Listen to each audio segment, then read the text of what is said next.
G'day there. It isn't cool, I know, to defend Air New Zealand these days, but on balance, I think we probably should. As far back as I can remember, no matter how successful our airline has been, we've been itching, haven't we? Itching to hate them. In the bad old days, NAC and Erebus and government departments, like all of those businesses at the time, there was a lot not to like. But as of late, they've been one of the world's great airlines. They've won any number of awards. They've been recognised for innovation and antipathy and edginess, and I suppose ultimately they've made a shed load of money. They've been a very, very profitable airline for us all, really, if you think about it. Overall, in their newish guise, they have been a rock star airline. But even in those days, there was never really a lack of those just below the surface on the end of the phone or a text ready to take a pop. Maybe it's the curse of being big or having been bailed out by the state or being corporate, who would know? But the balance was never really there. The acrimony over the slightest of bad days never really balanced with the accolades of the best of days. Now they seem in a world of trouble, and with everyone who's ever bought a ticket but hasn't been able to fly for reasons well beyond anyone's fault.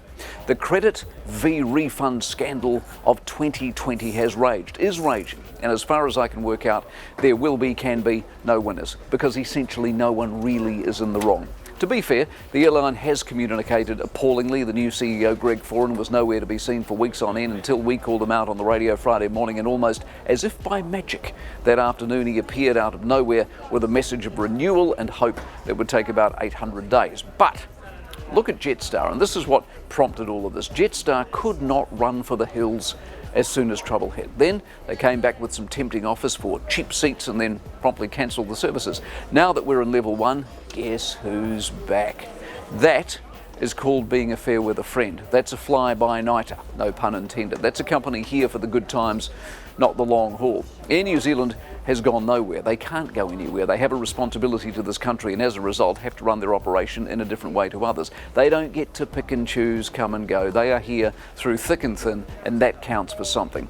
Wandering in and out on a mood is easy. So when Jetstar offers you $29 fares, you're buying them?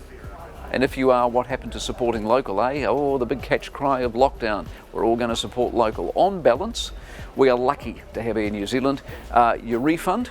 Well, that's a lost job or more debt for a company in real trouble. And it's our company. They didn't wake up to give you a hard time. Longevity, relationships, consistency, and goodwill count.